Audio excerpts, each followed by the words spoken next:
Hello नमस्कार जय हिंद। स्वागत आप सभी का अधिगम मंत्रा पर। मैं विकास गुप्ता हाजिर हूँ आपके बीच एक और नई वीडियो के साथ, जहां हम डिस्कस कर रहे हैं केवीएस पीजीटी कॉमर्स के एमसीक्यूज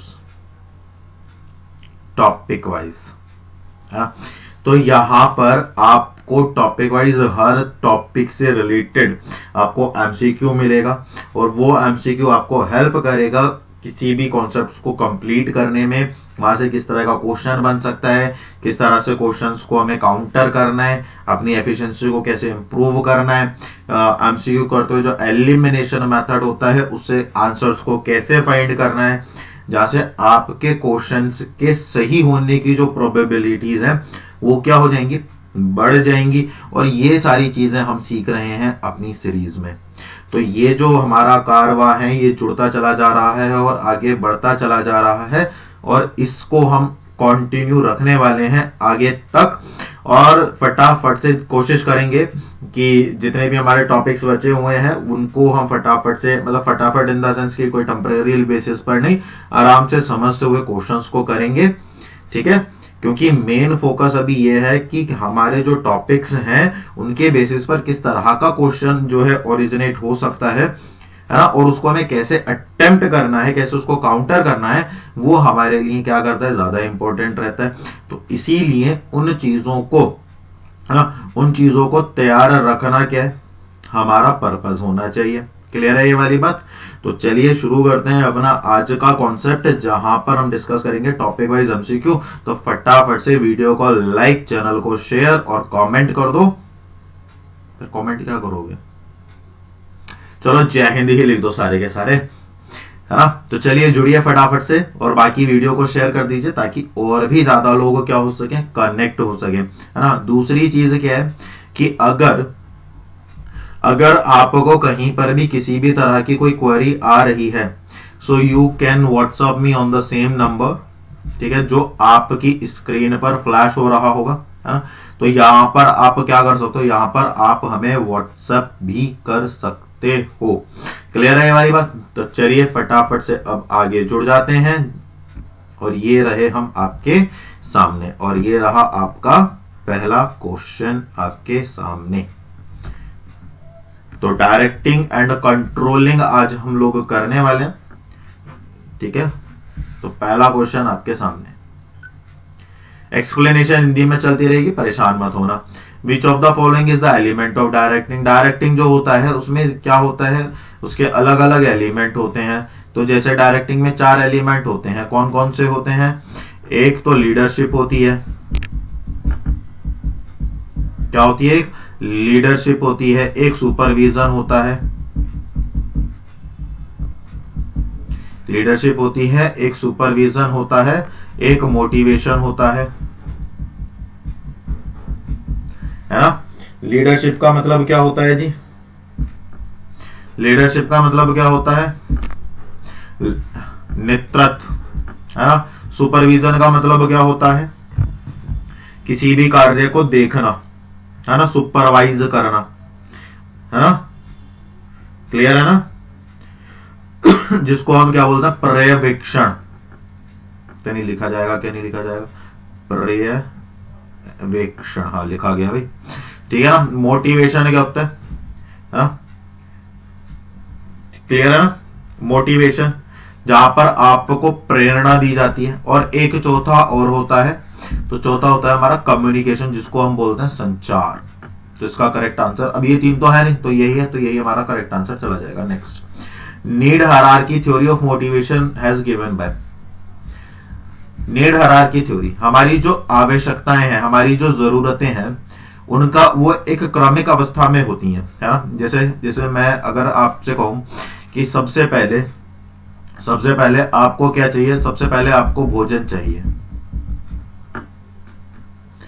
सबसे पहले आपको क्या चाहिए, सबसे पहले आपको भोजन चाहिए, उसके बाद आपको सुरक्षा चाहिए, है ना। उसके बाद आपको क्या चाहिए, सुरक्षा चाहिए।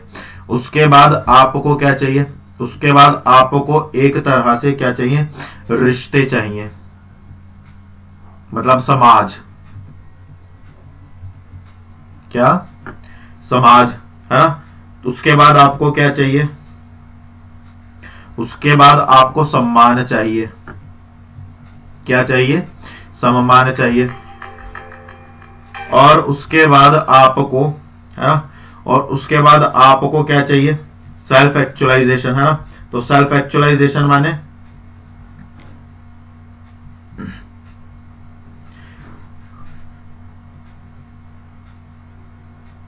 स्वयं के बारे में, या एक तरह से उसको इस तरह से समझ लो, सेल्फ एक्चुअलाइजेशन का हिंदी का मतलब मेरे को नहीं समझ में आ रहा। जो आपके क्या कह सकते हैं, जिसमें आपके काम करने की इच्छा हो, है ना। तो ये देख लेना एक बार, मेरे को बताना। देखो सेल्फ एक्चुअलाइजेशन का मतलब क्या होता है, इसको मैं हिंदी में ले रहा हूं, ठीक है। आत्मज्ञान कह सकते हो इसको, क्या कह सकते हो? आत्मज्ञान। तो ये जब तक आप भोजन आपको प्राप्त नहीं होगा तब तक आप सुरक्षा के बारे में चिंता नहीं कर सकते। और ये क्या होता है, ये अलग अलग होता है ना। जैसे सपोज करो आप हैं, तो आपके लिए ना, आपके लिए जैसे भोजन प्रारंभिक अवस्था है, लेकिन जो पुलिस ऑफिसर हैं या जो आर्मी के लोग हैं, उनके लिए जो सिक्योरिटी है वो किस स्तर पर आ जाएगी? प्राथमिकता पर चली जाएगी। क्लियर है बात? तो ये क्या होते हैं, ये पर्सन टू पर्सन अलग अलग होता है। तो ये सिद्धांत किसने प्रतिपादित किया था? मैस्लो, फेयोल, टेलर या कून्स? तो करेक्ट आंसर जो जाएगा मैस्लो का जाएगा। और ये रही आपकी हायरार्की थ्योरी, जहां पर पहला आपका क्या आता है? सेल्फ फिजियोलॉजिकल नीड्स, दूसरा आता है आपका सेफ्टी नीड्स, तीसरा आता है आपका लव एंड बिलोंगिंग, चौथा आता है आपका स्टीम, और पांचवा आता है आपका सेल्फ एक्चुअलाइजेशन, जहां पर आप जो वास्तव में करना चाहते हैं उसको करने की कोशिश करते हैं। क्लियर है? Next, leadership is based on a superiors. Leadership किस पर बेस्ड होती है? ऑथोरिटी पर, रिस्पॉन्सिबिलिटी पर, अकाउंटेबिलिटी पर, या परsuasive कम्युनिकेशन पर? बताइए लीडरशिप किस पर बेस्ड होती है? देखो पिक्चर से भी कोशिश करना समझने की। लीडरशिप इज बेस्ड, ऑथोरिटी पर नहीं होती है, रिस्पॉन्सिबिलिटी पर नहीं होती है, और अकाउंटेबिलिटी पर नहीं होती है। किस पर होती है? परsuasive कम्युनिकेशन पर। परsuasive कम्युनिकेशन का मतलब होता है जहां पर आप किसी व्यक्ति की बातों को फॉलो करते हैं कि भाई अगर आप ऐसा करोगे तो सही होगा। जैसे यहां पर ये व्यक्ति कह रहा है इससे कि आप विश्वास कीजिए, this is the fastest way to get coffee. Coffee प्राप्त करने का यही एक सबसे सरल क्या है? रास्ता है। ठीक है ना। जैसे हम आपसे कह रहे हैं कि अगर आपने केवीएस को क्रैक करने के लिए हमारी जितनी भी सीरीज हैं उनको अगर आपने सही से समझ करके कर लिया तो वो आपके लिए क्या होंगी? मोर देन इनफ होंगी। क्यों? क्योंकि वहां पर आपको हर टॉपिक से रिलेटेड क्वेश्चंस जो है वो कराए जा रहे हैं, और साथ साथ में टेलीग्राम पर, है ना, टेलीग्राम पर आपको डेली बेसिस पर क्विज भी मिल रहे हैं। 40 प्लस ही लगभग हो जाते हैं, तो 40 तो है ही है, तो 40 क्विज मिल रहा है। तो कुल मिलाकर के आपके प्रिपरेशन जो है वो बहुत जोरों से चल रही है। तो इसको क्या कहा जाएगा? इसको कहा जाएगा परsuasive कम्युनिकेशन। ठीक है ना। चलिए आगे बढ़ना। इनकोडिंग, ये क्या होता है? ये एक प्रोसेस होता है कम्युनिकेशन का, process of communication. Process of communication क्या होता है? संचार की प्रक्रिया, है ना। संचार की प्रक्रिया जो सेंडर से शुरू होती है। किससे शुरू होती है? सेंडर से शुरू होती है, और कहां पर खत्म होती है? फीडबैक। किस पे खत्म होती है? फीडबैक पर। तो उसमें एक वर्ड, उस प्रोसेस में एक पॉइंट आता है इनकोडिंग। तो इस इनकोडिंग का क्या मतलब होता है, यही आपसे पूछा है। तो सबसे पहले तो अगर आपको संचार की प्रक्रिया के बारे में पता है तो आप मुझे उसको क्या करो? कमेंट करो। ठीक है। बाकी इनकोडिंग का मतलब एक होता है इनकोडिंग और एक होता है डिकोडिंग। क्या? एक होता है इनकोडिंग और एक होता है डिकोडिंग। तो इनकोडिंग में हम जो है उस मैसेज को क्या है? कन्वर्ट करते हैं किसमें? सिंबल्स में। और डिकोडिंग में हम उन सिंबल्स को वापस से किसमें कन्वर्ट करते हैं? मैसेज में। तो जो इनकोडिंग रिलेटेड होता है वो सेंडर से रिलेटेड होता है, और जो डिकोडिंग रिलेटेड होता है वो रिसीवर, सेंडर रिसीवर। रिसीवर से रिलेटेड होता है। क्लियर है ये वाली बात? चलिए आगे बढ़ते हैं। Which one of the following is अच्छा, इसका करेक्ट ऑप्शन ये है, which of the following is a semantic barrier, है ना। सेमेंटिक बैरियर क्या है इनमें से? Organisational policies, lack of attention, technical jargon या स्टेटस, है ना। जैसे आप कोई बात कर रहे हो, है ना, आप कोई बात कर रहे हो, ठीक है, तो बात करते करते क्या हो गया, बात करते करते आप जो उनके शब्द हैं या उनकी जो बातें हैं उसको नहीं समझ पा रहे हो, तो उसको क्या कहा जाएगा? Organisational policy, lack of attention, technical jargon या स्टेटस? बताइए करेक्ट आंसर क्या होगा? देखिए टेक्निकल जॉर्गन, है ना, क्या? Technical jargon. ठीक है, चलिए नेक्स्ट आगे बढ़ते हैं। Which of the following is not a type of semantic barrier? अब यहाँ पर आपके सेमेंटिक टाइप बैरियर के जितने भी टाइप है वो आ जाएंगे। तो आपका ना ये एक टॉपिक है कम्युनिकेशन, है ना। तो कम्युनिकेशन में एक सब टॉपिक आता है बैरियर्स, है ना। क्या आता है? बैरियर्स। तो उसमें ना डिफरेंट टाइप के बैरियर्स हैं। तो आप एक बार उन बैरियर्स को क्या कर लेंगे, देख लेंगे। ठीक है, चलिए। तो badly expressed messages, unclarified assumption या टेक्निकल जॉर्गन, ये तो अभी हमने पढ़ा था, तो ये तो है, या प्री मैच्योर इवैल्यूएशन? बताइए। देखिए बैडली एक्सप्रेस्ड मैसेज, ठीक है, जैसे आपसे ना कोई बात कर रहा है या आपसे किसी ने कोई काम करने के लिए दिया, आपने तुरंत कह दिया मैं तो नहीं कर रहा, है ना, तो ये क्या कहलाता है? सेमेंटिक बैरियर है। अनक्लैरिफाइड अजम्पशन, जिन भी चीजों के बारे में आपको पता नहीं है, या प्री मैच्योर इवैल्यूएशन, कि आपने किसी की बात सुने बिना ही, है ना, किसी की बात को सुने बिना ही पहले से निर्णय ले लिया कि भाई नहीं, ये तो जो भी कहेगा वो गलत ही कहेगा, या ये तो जो भी कहेगा वो सही ही कहेगा, है ना, बिना बात को जाने उस पर अपनी टिप्पणी देना या उसके बारे में जान लेना। बताइए। तो ये और ये तीनों जो है ये सेमेंटिक बैरियर्स में आते हैं, और जबकि जो प्री मैच्योर इवैल्यूएशन है वो साइकोलॉजिकल बैरियर में आता है, जिसको हम साइकोमोटर या साइकोलॉजी भी कह सकते हो, साइकोलॉजिकल बैरियर्स। ठीक है, next. Which of the following is not a type of psychological barrier? बताइए इनमें से कौन सा साइकोलॉजिकल बैरियर नहीं है? प्री मैच्योर इवैल्यूएशन है तो जस्ट अभी हमने किया था।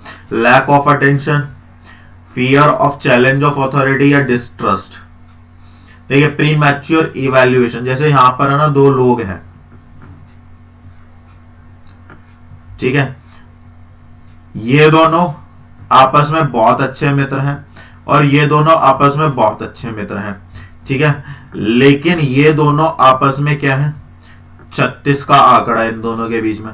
तो ये ना दूर खड़े खड़े इन दोनों को देख रहा था, तो इसमें से इसकी जो आंखें थी ना वो इसकी तरफ हो रही थी बार बार, तो इसने बिना किसी बात को जाने ये कह दिया कि भाई ये वाला जो व्यक्ति है ना, जो राम है, वो श्याम से जरूर मेरे ही बारे में क्या कर रहा है, बात कर रहा है। तो जैसे ही राम श्याम के पास से गया अपने घर, है ना, या कहीं पर भी अपने घर गया, तो रवि जो है वो श्याम के पास आता है और श्याम से पूछता है कि राम मेरे ही बारे में बुराई कर रहा था ना, तो आपने क्या करा, आपने प्री मैच्योर इवैल्यूएशन ले लिया या आपको उस पर विश्वास ही नहीं था। तो ये दोनों तो हो गए, है ना, लैक ऑफ अटेंशन। और ये सारी चीजें किस वजह से पैदा हुई? क्यों? क्योंकि उसका ध्यान उसकी तरफ तो था लेकिन पूर्ण रूप से नहीं था, वो ये जान ही नहीं पाया कि वास्तविकता क्या है, तो इसीलिए इसकी वजह से ये सब हुआ। तो इसका मतलब है केवल यही ऑप्शन हमारे सामने निकल करके आता है जो साइकोलॉजिकल बैरियर नहीं है। अब आप मुझे ये बताइए कि fear of challenge to authority, ठीक है ना, fear of challenge to authority किस तरह का कम्युनिकेशन बैरियर है? बताइए। Which of the following is not a type of personal barrier? इनमें से पर्सनल बैरियर कौन सा नहीं है? Fear of challenge of authority, unwillingness to communicate, loss by transmission and poor retention, lack of proper incentive. Personal fear of challenge, भाई आपको मैंने ना कोई काम दिया करने के लिए जो आपने अभी तक नहीं किया, तो आपको क्या होगा, आपको ना एक डर लगेगा। जैसे सपोज करो आप केवीएस में जा रहे हो, है ना। अब केवीएस में क्या होगा, इंटरव्यू होगा। क्या होगा, इंटरव्यू होगा। तो जब इंटरव्यू होगा तो इंटरव्यू पर बहुत सारे एक पैनल बैठा हुआ होगा। सपोज करो 4 लोग बैठे हुए हैं और यहाँ पर कौन बैठा है, यहाँ पर आप बैठे हुए हो इस घेरे के अंदर। तो आपको क्या होगा ना, आपको उन्हें फेस करने में थोड़ा सा डर लगेगा, क्योंकि आप पहली बार देने जा रहे हो, है ना। तो इसका मतलब क्या है कि जब भी हम कोई भी नया काम करते हैं ना, जब हमें कोई अथॉरिटी दी जाती है किसी भी काम को करने की, तो हमें कहीं ना थोड़ा सा डर लगता है। तो वो पर्सनल बैरियर हो गया, है ना। अनविलिंगनेस टू कम्युनिकेट, हम उनसे बात करना तो चाह रहे हैं लेकिन हम बात नहीं कर पा रहे हैं, हेजिटेट हो रहे हैं, है ना, या हमें प्रॉपर वर्ड्स नहीं मिल पा रहे हैं, या एक नर्वसनेस क्रिएट हो रही है ना। तो ये सब चीजें, या loss of transmission of poor retention, या हम उस बात को सही से नहीं रख पा रहे हैं, है ना। लैक ऑफ प्रॉपर इंसेंटिव, तो इसमें ना यही वाला आपका करेक्ट जाएगा। ये बाकी सारे जितने भी है ना, ये पर्सनल बैरियर है। चलिए आगे बढ़ते हैं। Which of the following is not an element of direction, इनमें से डायरेक्टिंग का कौन सा एलिमेंट नहीं है। इंस्पेक्शन, क्योंकि 3 तो मैंने आपको स्टार्टिंग, 4 तो मैंने स्टार्टिंग में बता दिए थे, उनमें से 3 तो ये है ना। अच्छा मुझे बताओगे इसमें चौथा एलिमेंट जो है वो कौन सा में से है, जरा बताना। Next, identify the style of leadership in which the superior uses 5 forces from within the group in order to establish control. हमें लीडरशिप के ना 4 स्टाइल होते हैं, ऑटोक्रेटिक, डेमोक्रेटिक, लीज फ्री, है ना, या ऑथोरिटेरियन। तो आपको उसमें से बताना है जहां पर सुपीरियर क्या करता है, 5 forces from within the groups. ठीक है, मतलब क्या करेगा कि जैसे आप यहां पर बैठे हो, आप लीडर हो, ठीक है, तो आपके जो 4 सबॉर्डिनेट्स हैं, आपके अंडर में क्या कर रहा है, 4 लोग सबॉर्डिनेट्स हैं, ठीक है। तो आपके ये जो 4 सबॉर्डिनेट्स हैं, ये इस तरह से ना बैठ करके, ये इस तरह से ना बैठ करके, ये यहां पर इस तरह से बैठे हैं। कैसे बैठे, इस तरह से बैठे। और ये जो है, जो लीडर है, वो सभी से क्या कर रहा है, अपनी राय ले रहा है। और साथ साथ में ये सभी क्या कर रहे हैं, ये इन्हें फीडबैक भी दे रहे हैं, जिसके बेसिस पर जो लीडर है वो क्या लेगा, डिसीजन लेगा। तो इस तरह के जो लीडरशिप स्टाइल्स होते हैं उनको क्या कहा जाता है, डेमोक्रेटिक। ऑटोक्रेटिक में लीडर केवल आदेश देता है। लेज फ्री में क्या करता है, वो जो अपने सबॉर्डिनेट्स हैं उन पर छोड़ देता है कि भाई आप करो। ठीक है, ये वाली कहानी हो गई। विच style of leadership does not believe in use of power unless it is absolute essential. किस लीडरशिप स्टाइल में जो सुपीरियर है वो इस बात पर बिलीव नहीं करता कि भाई उसको पावर की जरूरत है ना। तो वो क्या करता है, वो बिल्कुल खुला छोड़ देता है कि भाई आप जानो, आपका काम जाने। तो मैंने भी बताया था वो वाली बात कहाँ पे आ जाएगी, लेजस फ्री में, है ना। चलिए, पुअर टेलीफोन कनेक्शन, है ना। जैसे कई बार होता है ना, आप फोन पर बात करो, हेलो आवाज नहीं आ रही, हेलो आवाज नहीं आ रही। तो इस during the process of communication जो आपका नेटवर्क प्रॉब्लम है, कनेक्शन प्रॉब्लम है, उसमें वो किस तरह का बैरियर है, डिकोडिंग का, मीडिया का, इनकोडिंग का, या नॉइस का, बताइए। देखिए डिकोडिंग क्या होता है, डिकोडिंग मैंने आपको बताया था, इनकोडिंग और डिकोडिंग। तो जब आप जो आपके सिंबल्स हैं उन्हें आप किस में कन्वर्ट करते हो, मैसेज में। जैसे मैं अब आपको क्या बनाता हूं, मैं आपको पिक्चर बनाता हूं। तो जैसे मैं इस व्यक्ति को बनाता हूं, तो मैंने क्या करा, मैंने कहा पर्सन, तो मैंने पर्सन को किस में कन्वर्ट कर दिया, सिंबल में, दैट इज इनकोडिंग। अब जैसे ही मैंने कहा कि ये राम है ना, और ये श्याम है, तो आप तुरंत समझ गए कि ये श्याम कौन है, श्याम एक पर्सन है। तो आपने सिंबल को किस में डिनोट कर दिया, मैसेज में। तो वो डिकोडिंग कहलाता है। तो श्याम और श्याम 2 लोग हैं, है ना, और ये किस पर बात कर रहे हैं, ये फोन पर बात कर रहे हैं, है ना। किस पर बात कर रहे हैं, फोन पर बात कर रहे हैं। तो डिकोडिंग और इनकोडिंग से तो इसका कोई लेना देना होगा नहीं। और फोन, मीडिया, कम्युनिकेशन इनके पास अवेलेबल है। तो एक ही ऑप्शन बचा, दैट इज नॉइस। तो जब भी कनेक्टिविटी की बात होगी तो noise will be the barrier, है ना। चलिए next, respect and recognition is a part of, ये मैस्लो की हायरार्की थ्योरी आ गई यहाँ पर। साइकोलॉजिकल रेस्पेक्ट, सम्मान है ना, social need, safety and security या स्टीम।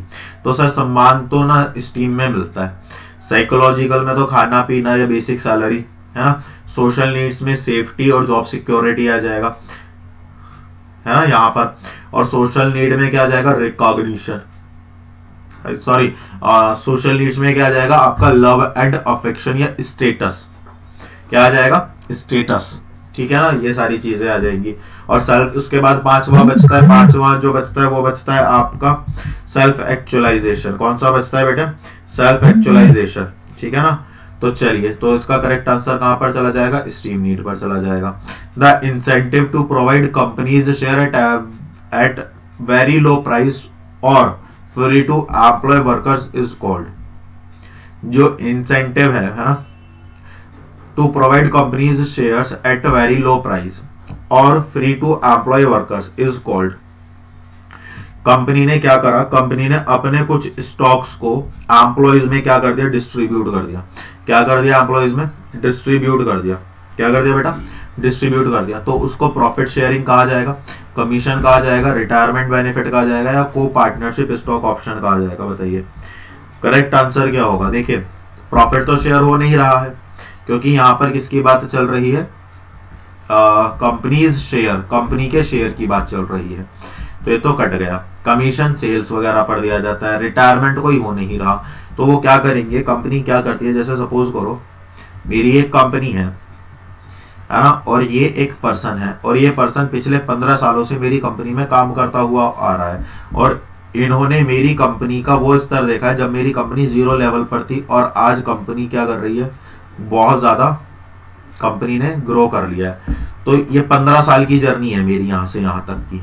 कितने साल की जर्नी है बेटा, ये 15 साल तक की जर्नी है ये मेरी। तो इसका मतलब क्या है, इसका मतलब ये है कि अब मैंने इन्हें क्या करा, मैंने इन्हें अपनी कंपनी का कुछ शेयर दे दिया।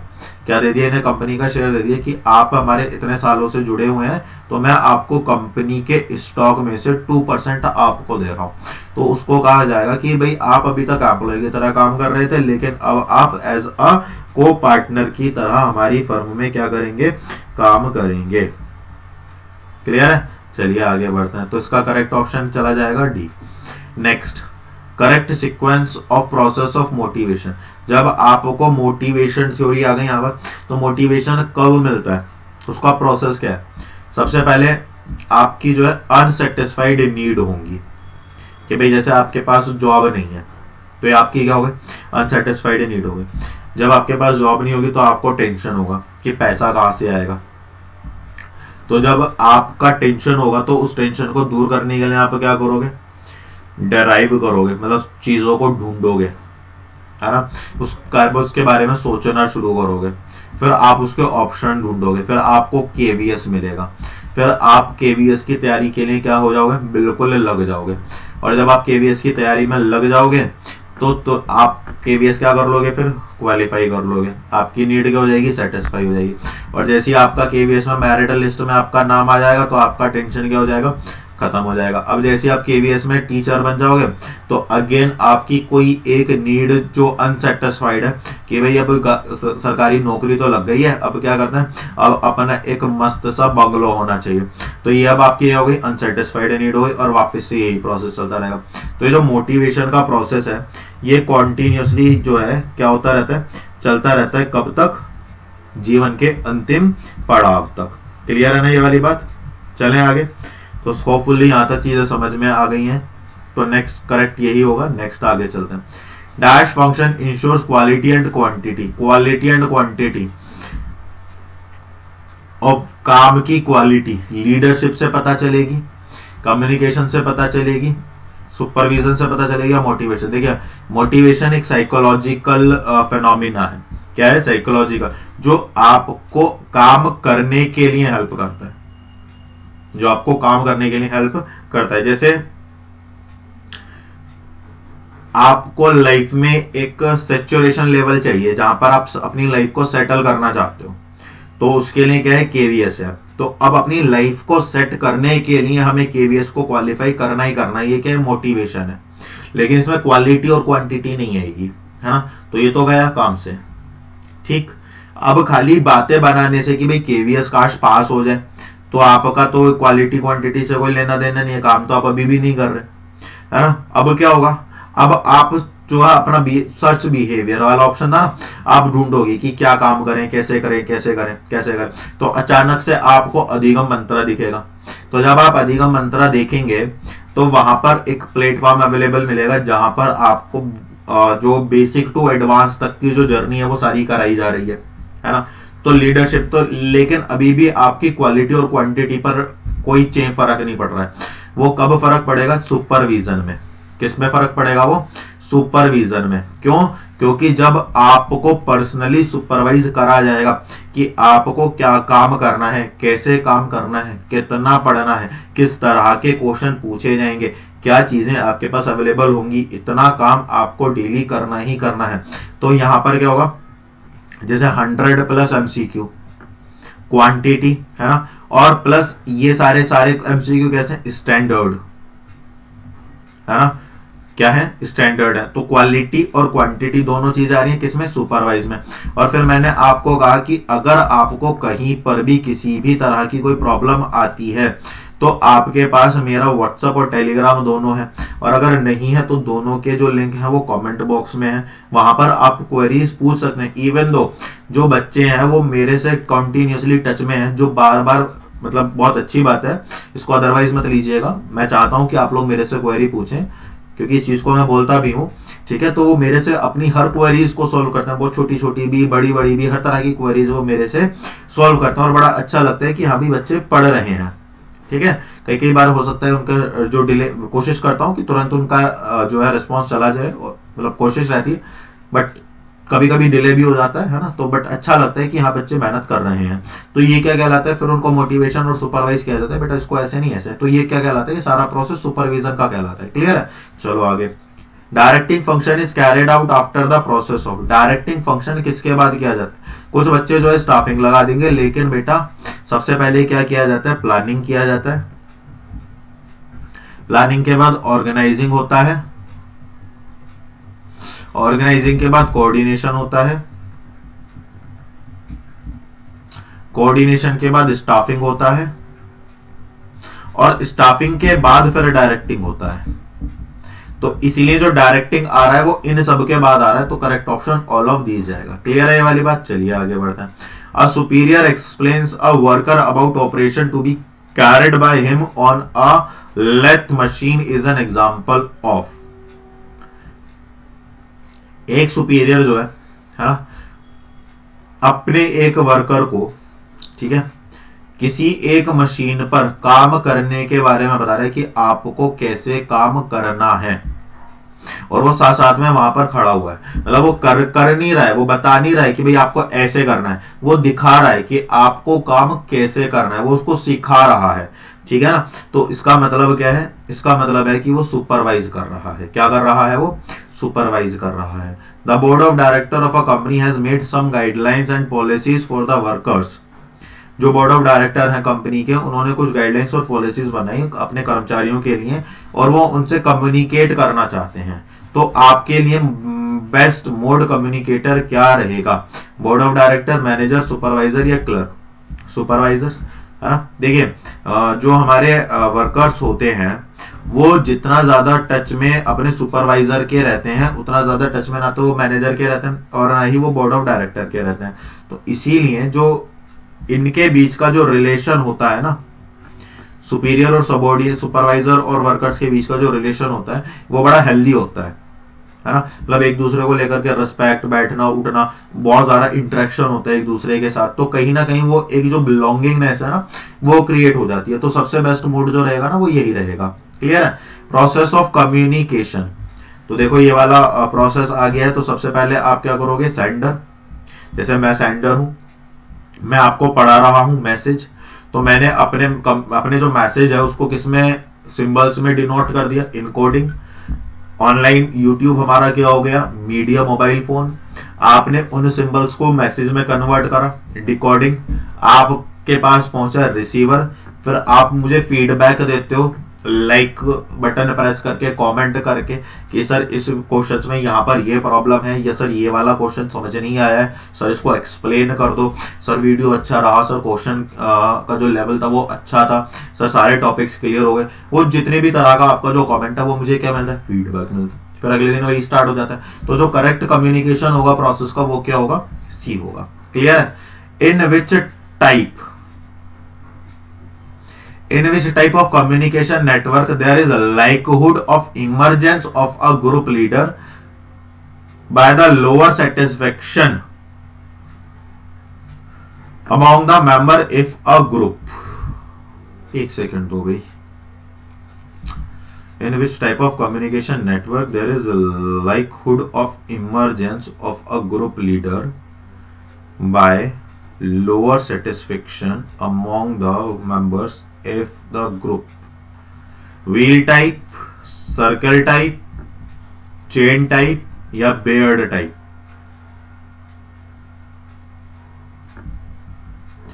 अच्छा ठीक है, जो हमारा कम्युनिकेशन होता है अगर कहीं पर इमरजेंसी है ना, कहीं पर क्या है, इमरजेंसी है, तो उसमें वो लोअर सेटिस्फेक्शन प्रोवाइड कराता है अपने मेंबर्स के बीच में। मैं बताता हूं, जैसे यहां पर आपका एक व्हील बना हुआ है,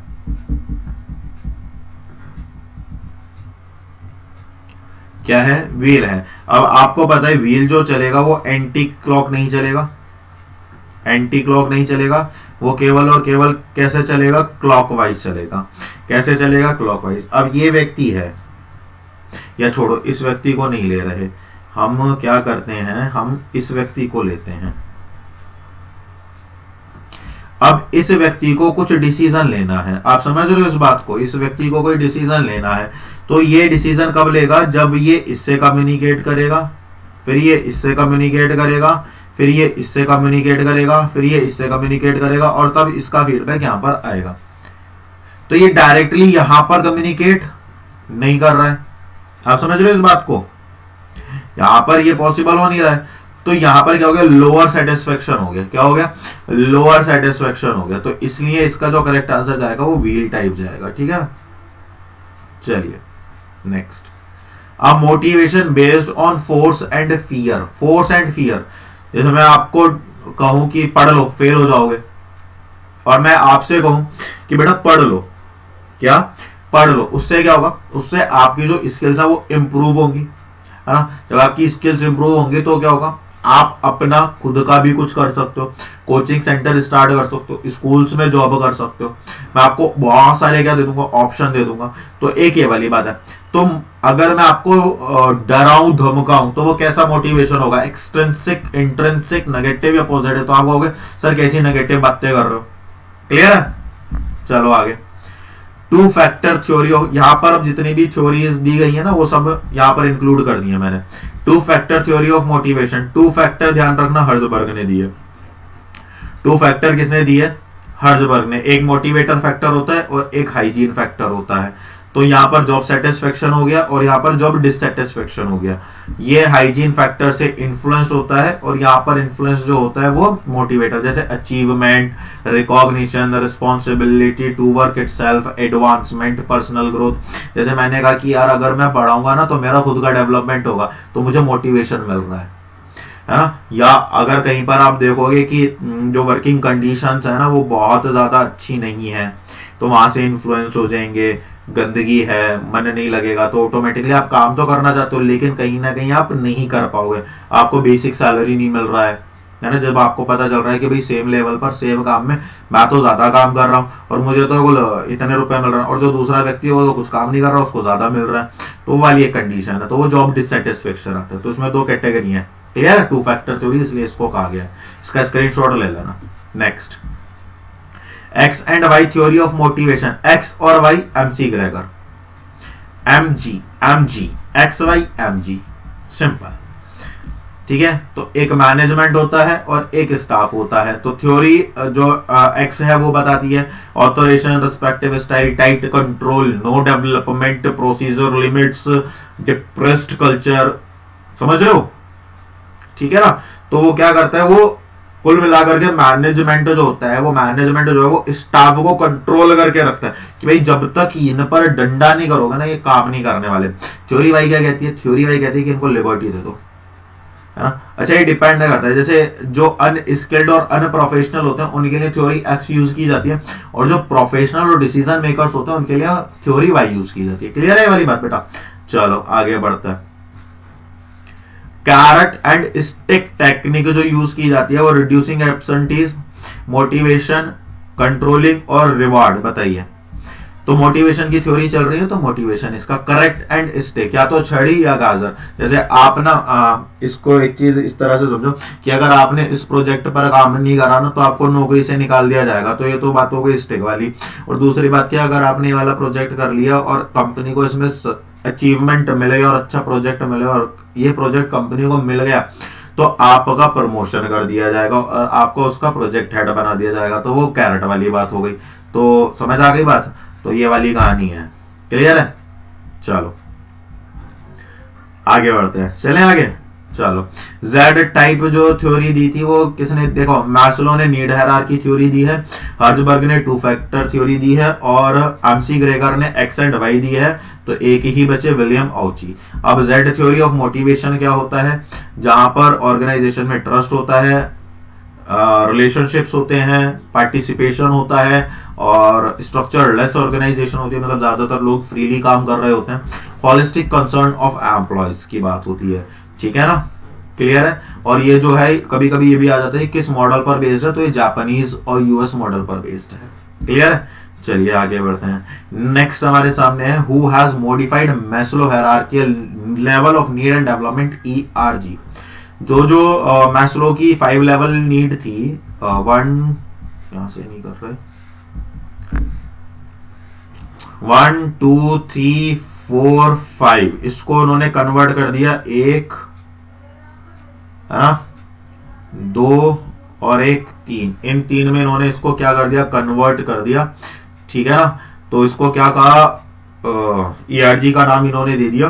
तो ये किसने दिया था? फेडरिक हर्जबर्ग ने अभी बताया था, टू फैक्टर थ्योरी दी है। मैकलेंड ने कौन सी थ्योरी दी है ये आप बताओगे। एमसी ग्रेगर ने कौन सी थ्योरी दी है ये भी अभी बताओगे, डिस्कस किए हैं।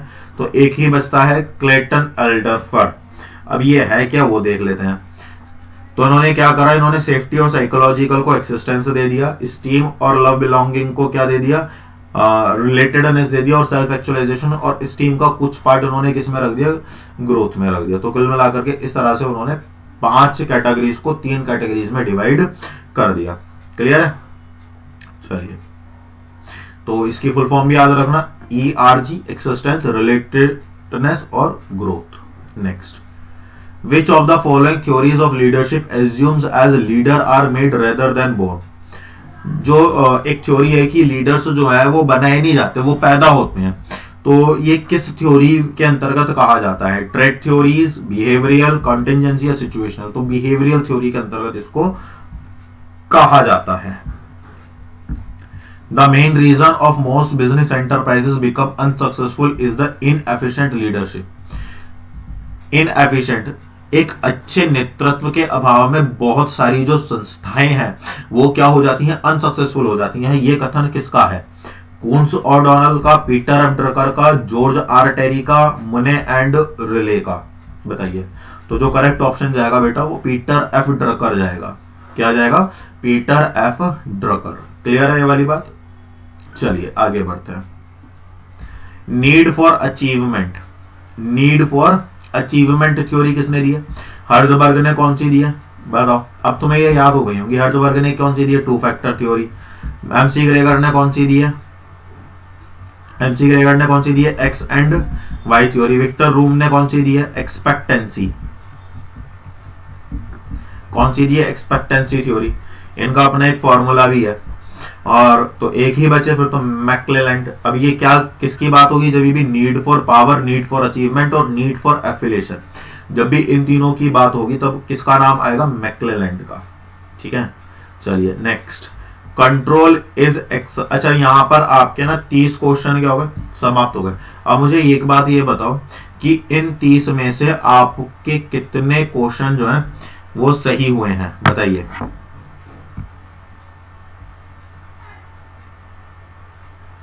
30 में से आपके कितने क्वेश्चन जो हैं वो सही हुए हैं?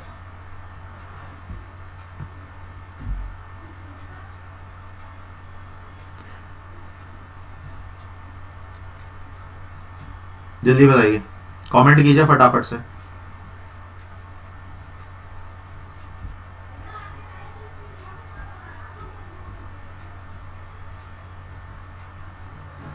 थोड़ा सा टाइम आपको दे दिया है ना? तो आप बताइए फटाफट से कि कितने क्वेश्चन आपके जो हैं वो सही हुए हैं। चलिए आगे बढ़ते हैं।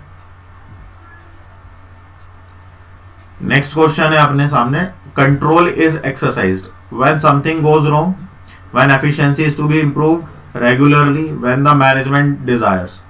ठीक है, जब मैनेजमेंट की इच्छा होगी तब तो कंट्रोल होगा नहीं।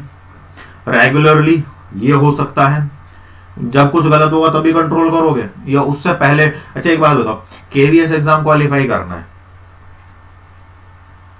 केवीएस एग्जाम क्वालिफाई करना है, अपना एक जो है टाइम टेबल शेड्यूल प्रिपेयर किया होगा। उस टाइम टेबल और शेड्यूल को आप कैसे, मतलब जब कुछ गलत होगा तभी कंट्रोल करोगे, पहले से कंट्रोल करके चलोगे? सर पहले से। अच्छा क्यों करोगे सर? ताकि हम, अच्छा आप एमसीक्यू क्यों कर रहे हो कंटिन्यूसली? रेगुलरिटी के लिए? नहीं सर, ताकि हम अपनी एफिशिएंसी को इंप्रूव कर सकें। तो जो करेक्ट आंसर जाएगा वो ये जाएगा। रेगुलरली कंट्रोल कॉन्टिन्यूस प्रोसेस है, वो बात सही है, लेकिन क्यों है? ताकि हम अपनी एफिशिएंसी को क्या कर सकें, इंप्रूव कर सकें। क्लियर? चलिए, planning is the absence of controlling is meaningless. In the absence of the planning, जो देखिए अगर प्लानिंग नहीं है तो क्या आप कंट्रोलिंग कर सकते हो? तो आप कहोगे नहीं सर। जब तक, तो इसका मतलब क्या है कि दोनों ही क्या है, सही है, दोनों ही जरूरी है ना? चलिए आगे बढ़ो। Controlling is related to, controlling किससे रिलेटेड है? इंडिविजुअल से, थिंग्स से, मैनेजर से, रिजल्ट से। अच्छा एक बात बताओ, आपने शेड्यूल बनाया, जब आपने शेड्यूल बनाया तो आपने उसको क्या करा, रेगुलेट करा। उससे क्या हुआ, आपकी एफिशिएंसी इंप्रूव हो गई। जब आपकी एफिशिएंसी इंप्रूव हो गई तो आप केवीएस के एग्जाम में सीबीटी देने के लिए बैठे। जब आपने सीबीटी दिया तो आप, क्योंकि टेलीग्राम पर आप डेली क्या करते थे, क्विज करते थे, तो क्वेश्चन को रीड करना और उसके ऑप्शंस को पढ़ना और फटाफट से उस पर क्या कर देना, टैप कर देना। तो आपकी क्या हो गई, आपकी एफिशिएंसी यहां पर क्या हो गई, इंप्रूव हो गई, जिसका आउटपुट कहां पर निकला, यहां पर निकला, और उससे क्या निकला, आपका रिजल्ट, वो भी किसमें, पॉजिटिव। Correct answer. तो कुल मिलाकर के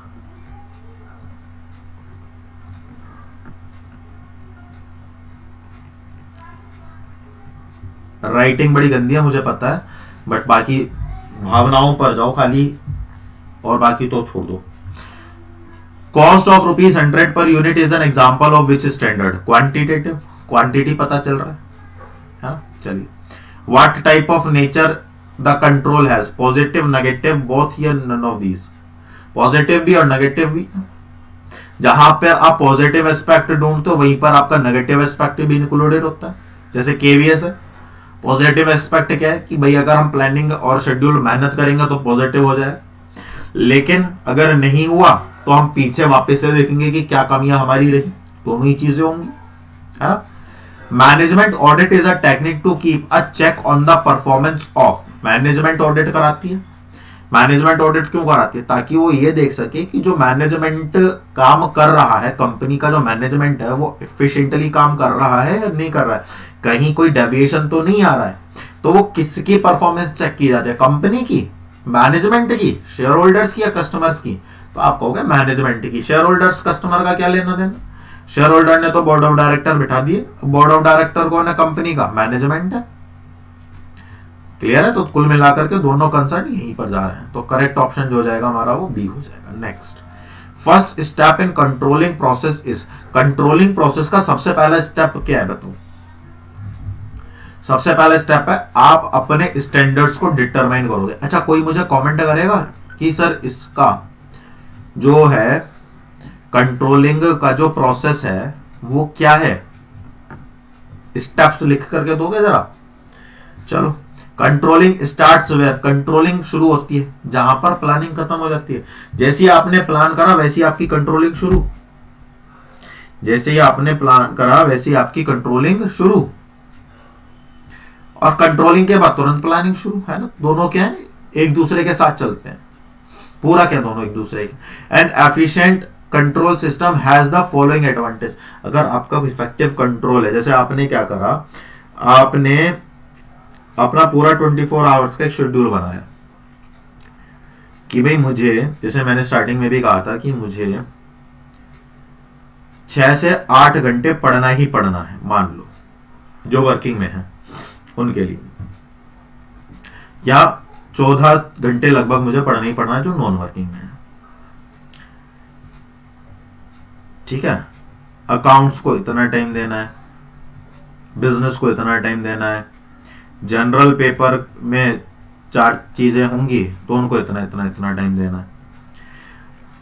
अगर आपने इस चीज को कंट्रोल कर लिया, कंसिस्टेंट होना, समझ लो, कंसिस्टेंसी होना, अगर आप उसमें कंसिस्टेंसी ले आए तो क्या मुश्किल है एग्जाम्स को क्वालिफाई करना, बिल्कुल भी नहीं है। आप आ जाइए यहाँ पर, क्या आप अपने स्टैंडर्ड्स को एक्यूरेटली जज कर पाओगे कि भाई हाँ मेरा इतना हो गया, इतना मेरा हो ही जाएगा, हाँ या ना। क्या आप ऑर्गेनाइजेशनल के ऑब्जेक्टिव को अकॉम्प्लिश करोगे, क्या आप अपने ऑब्जेक्टिव को अकॉम्प्लिश करोगे कि नहीं करोगे, बिल्कुल कर लोगे। क्या आपका मोरल इंक्रीज होगा कि नहीं होगा, बिल्कुल होगा। तो इफेक्टिव कंट्रोल जो है वो बहुत ज्यादा जरूरी है। आ जाइए आगे। In controlling actual performance is compared with, आप स्टैंडर्ड परफॉर्मेंस क्या होती है और एक्चुअल परफॉर्मेंस क्या होती है उसको समझिए। स्टैंडर्ड परफॉर्मेंस होती है जो आपने डिसाइड किया, जैसे आपने डिसाइड करा कि मेरे 180 का जो है केवीएस का एग्जाम होगा और लगभग मेरे 160 तक आ जाएंगे, 150 टू 160 तक, मान लो ये आपका स्टैंडर्ड है।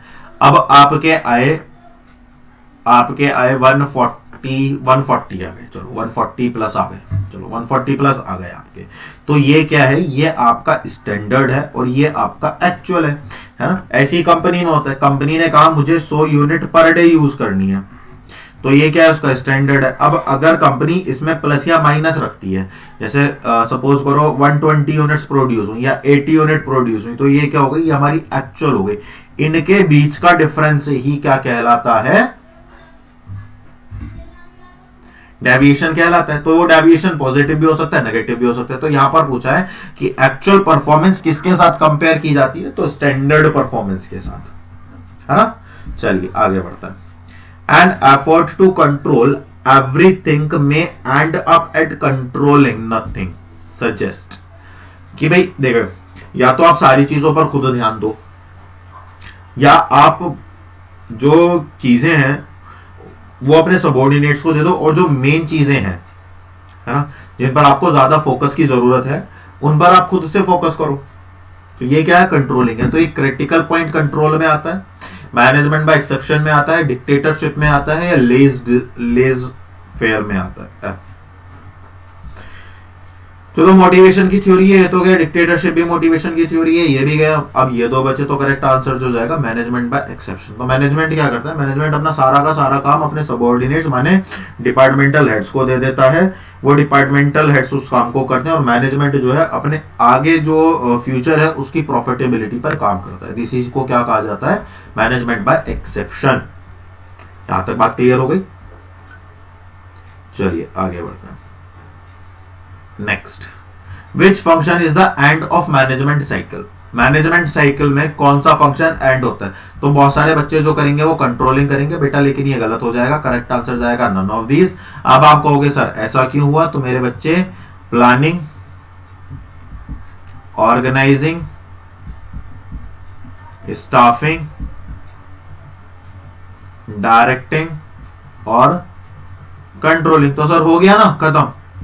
प्लानिंग के बाद क्या होता है सर, ऑर्गेनाइजिंग, ऑर्गेनाइजिंग के बाद क्या होता है स्टाफिंग, स्टाफिंग के बाद क्या होगा डायरेक्टिंग, डायरेक्टिंग के बाद क्या होगा कंट्रोलिंग, कंट्रोलिंग के बाद क्या करोगे फिर, यही तो साइकिल है। हाँ या ना? अरे यही तो साइकिल है। तो साइकिल का कोई एंड पॉइंट नहीं है भाई, फंक्शंस का है। अगर मैनेजमेंट फंक्शन ऑफ मैनेजमेंट पूछता तो कंट्रोलिंग सही था, लेकिन साइकिल का ऑप्शन दे दिया। एक वर्ड ने दुनिया हिला दी। चलो आगे आ जाओ। Controlling is prepared by dash function and succeed by dash function. देखो कंट्रोलिंग इज प्रीसीड पहले, और सक्सीड मतलब आगे। तो कंट्रोलिंग उससे पहले भी है और उसके बाद भी है। तो प्लानिंग से पहले भी कंट्रोलिंग होता है, प्लानिंग के बाद भी कंट्रोलिंग होता है। तो कंट्रोलिंग और प्लानिंग क्या एक दूसरे के पूरक हैं? ये भी एक क्वेश्चन बन जाता है हमारा। आ जाइए आगे। कंट्रोलिंग इज लाइक पोस्टमार्टम है। ये पोस्टमार्टम होता है ना, किसी भी चीज कर देना। Controlling is like postmortem of events, this statement is often said because. इसको कहा गया, कंट्रोलिंग को पोस्टमार्टम क्यों कहा गया है? क्योंकि हम पास्ट में जाकर के ये देखते हैं कि क्या क्या कमियां रही, या हम फ्यूचर को थिंक करते हैं, या दोनों है, या कंट्रोलिंग प्लानिंग से रिलेटेड है। देखो यहां तो इसकी पोस्टमार्टम। अच्छा एक बात बताओ, पोस्टमार्टम क्यों कराया जाता है? ताकि आप ये देख सके कि पीछे जो चीजें हुई उसमें क्या क्या था, है बॉडी ने क्या मिला क्या नहीं मिला, तो पिछले चीजों के बारे में जानना है ना। चलिए नेक्स्ट। क्लियर है? क्वेश्चंस में मजा सा आ रहा है नहीं आ रहा है तो बता दो यार। तुम लोग थोड़ा सा मोटिवेशन तो दे दो। सब्सक्राइबर्स नहीं बढ़ रहे हैं, पता नहीं क्या तुम लोग कर रहे हो, मतलब इतना भी तुम लोग नहीं कर पा रहे अब, है ना, कि सब्सक्राइबर्स भी बढ़वा दो। तुम लोग मत बढ़ाओ भैया, अपनी तो मेहनत चली रही है, तुम्हारे ऊपर है। तुम लोग मुझे कितना रिजल्ट निकाल करके देते हो, मेरी 100% मेहनत है। मैंने तुम लोगों से कहा था कि चैनल की जो ग्रोथ है वो किसके ऊपर है? आप लोगों के ऊपर है। किसके ऊपर है? आप लोगों के ऊपर। अगर इसके 700 750 जितने भी अभी इसके सब्सक्राइबर्स फॉलोवर्स है, सारे के सारे किसके? आपके। अब अगर आप इसको प्लस करते हो, बढ़िया है ना, समझ आ रहा है? बढ़िया है, लोगों को बेनिफिट होगा। नहीं कर रहे हो, आपने स्टक कर दिया है, नहीं सब्सक्राइबर्स बढ़ रहे हैं, तो इसका मतलब कहीं ना कहीं आप अपना एडवांटेज उठा रहे हो, बाकी का एडवांटेज नहीं उठाना चाहते। चलो भाई कोई बात नहीं, मत करो, क्या ही कह सकते हैं। चलो नेक्स्ट क्वेश्चन देखो। Controlling function is the most important function of management. True, false, partially true, true subject to certain condition. बताइए, जो कंट्रोलिंग फंक्शन होता है वो बहुत ज्यादा क्या है, इंपॉर्टेंट फंक्शन है मैनेजमेंट का। क्या ये बात सही है? तो आप कहोगे हाँ, तो मैं कहूंगा नहीं। क्यों? क्योंकि सारे ही जो फंक्शन है वो मोस्ट इंपॉर्टेंट है। एक बात बताओ, स्टाफिंग के बिना फंक्शन ऑफ मैनेजमेंट काम कर लेगा? नहीं करेगा, है ना। तो controlling is the important function of management, ये बात सही है, लेकिन मोस्ट इंपॉर्टेंट वाली बात कहानी गलत हो गई, है ना। जैसे ये वही वाली बात हो गई। एक माता पिता थे, है ना, उनके 5 बच्चे थे, 1 2 3 4 और एक 5। अब एक व्यक्ति बाहर से आया, जो वही बाहर वाले लोगों का काम है आग लगाना। उसने इनसे पूछा, इन 5 में से तुम्हारा सबसे प्यारा बच्चा कौन सा है? तो बता सकता है कि कौन। तो माता पिता के लिए तो 5 के 5 कैसे हैं? बराबर है ना। लड़ाई झगड़ा थोड़ी करवाना है आपस में, घर घर की बात है। Which of the following is not a necessary feature of controlling. इनमें से कंट्रोलिंग की कौन सी एक मुख्य विशेषता नहीं है? ऑर्डर एंड डिसिप्लिन लाता है, बिल्कुल सही बात है। Aids in the evaluation of standard, हाँ बिल्कुल। एक्यूरेसी, आप अपने स्टैंडर्ड्स को एक्यूरेटली जज कर पाते हो कि हम उनको मीट कर पाएंगे कि नहीं कर पाएंगे। मोटिवेशन बूस्ट करता है, बिल्कुल करता है। बस आप ही लोग मेरा मोटिवेशन बूस्ट नहीं करते, बाकी तो सब करते ही करता है। इट प्रिवेंट्स एक्शन कोऑर्डिनेशन, ये कोऑर्डिनेशन नहीं लेकर के आता भाई, है ना। कोऑर्डिनेशन कैसे, कोई लेना देना नहीं है। Next, Which of the following is an actual performance measurement technique? Actual performance measurement technique कौन सी है? Random, personal performance या all of these? सभी।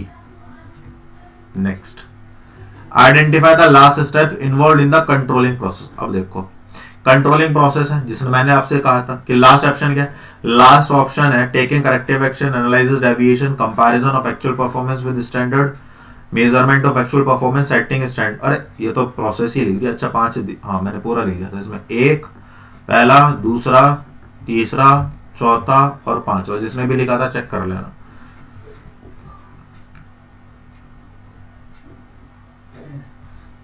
नेक्स्ट PERT पीछे भी आया है, program evaluation and review techniques, पीछे के वीडियोस में मैंने इसको लिया है।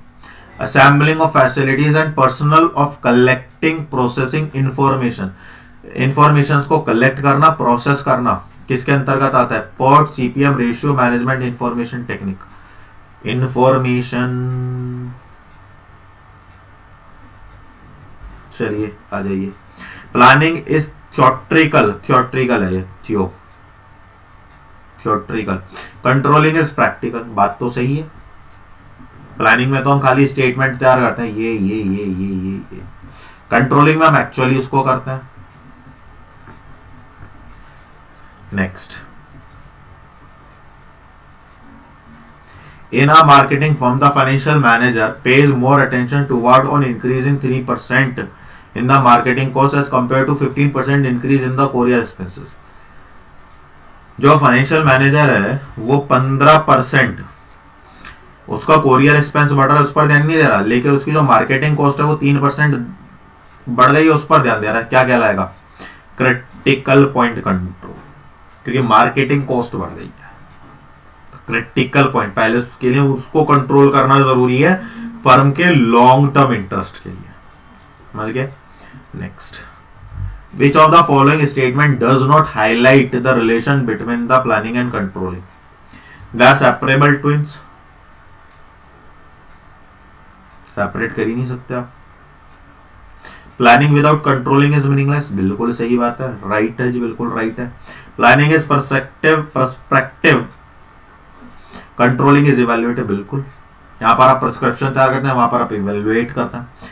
प्लानिंग एंड कंट्रोलिंग का इंटर रिलेटेड, इंटरडिपेंडेंट, बिल्कुल सही बात है, तो करेक्ट क्या हो जाएगा, पहला option. Next, the process of controlling is concerned with, जो कंट्रोलिंग का प्रोसेस है वो किससे जुड़ा हुआ है, measurement of actual performance, setting of standard, assignment of task, determination of goal. Process of controlling, measurement of actual performance will be the correct answer. Next, whose comparative study is necessary for managerial control? managerial control के लिए किसकी comparative study जो है वो जरूरी है, purchase और sale, cost, cost control या ऑल ऑफ दीज, सभी के लिए जरूरी है ना। Next, bounded rationality is related to controlling, है ना। Bounded rationality is related to, किससे रिलेटेड है ये, ना प्लानिंग से है, ना ऑर्गेनाइजिंग से है और ना डिसीजन से है, ठीक है। बाउंडेड रेशनलिटी का मतलब क्या है, कंट्रोलिंग, ठीक है ना, क्लियर है।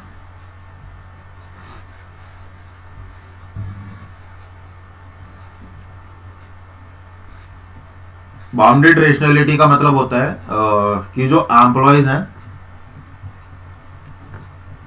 है ना, जो एम्प्लॉयज हैं वो किस प्रकार निर्णय लेते हैं,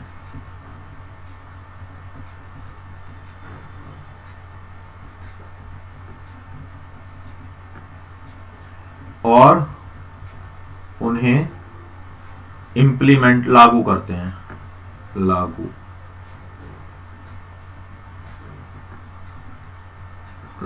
जो भी है ना, ये है एक बात। In an artificial plants manufacturing unit the standard output set for the worker is 50 units per day, तो स्टैंडर्ड हो गया, लेकिन दिनेश ने 48 यूनिट, तो डेविएशन प्लस में आएगा क्या माइनस में आएगा, भाई आपको 50 करने थे, आप 48 कर रहे हो, तो 2 नेगेटिव आ जाएगा। चलिए, who propounded span of management, span of management किसने दिया था, ग्रेक्यूनस, है ना, क्या, ग्रेक्यूनस। इन्हें मॉडर्न फादर ऑफ मैनेजमेंट भी कहा जाता है।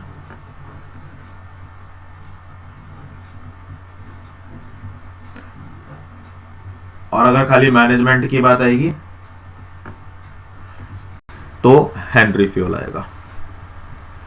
Which of the following is not a technique of control? Budgeting, span of control, quality, internal audit. Budgeting, budget का कंट्रोल से कोई लेना देना नहीं है। Which the principle of span of control states that there should be a control? Limited purpose के लिए, limited period के लिए, immediate boss over is subordinate, ये तो कहानी गलत हो गई, over the limited number of subordinate. Span of control, जिसको हम स्पैन ऑफ मैनेजमेंट भी कहते हैं, तो लिमिटेड नंबर ऑफ सबऑर्डिनेट्स। और यहां पर आपके जो है एमसीक्यू सीरीज होती है खत्म, ठीक है। होपफुली आपको जितने भी जो कॉन्सेप्ट्स हैं वो सभी हमने बहुत अच्छे से डिस्कस किए हैं, ठीक है ना। और किसी भी तरह का आपको यहाँ पर कोई भी प्रॉब्लम नहीं आया होगा। लेकिन अगर आपको फिर भी लगता है कि किसी भी तरह का आपको कोई इशू आ रहा है ना, किसी भी तरह का आपका जो है कोई इशू आ रहा है, तो आप उसको इजीली कर सकते हैं, किसी भी तरह की कोई प्रॉब्लम नहीं है। क्या ये बात समझ में आ रही है? ठीक है ना। तो ये वाली एक बात है, क्लियर है। तो फटाफट से वीडियो को लाइक, शेयर और चैनल को सब्सक्राइब कर दीजिए ताकि ज़्यादा से ज़्यादा लोग जो हैं वो कनेक्ट हो सकें। और दूसरी एक ये बात है कि भाई सब्सक्राइबर्स बढ़वा दो और अपनी प्रिपरेशन करते रहो, है ना। वीडियो कैसा लगा कमेंट कर दीजिए।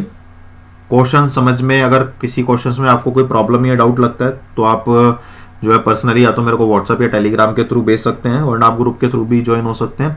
बाकी आप कमेंट बॉक्स आपके लिए हमेशा खुले ही रहता है।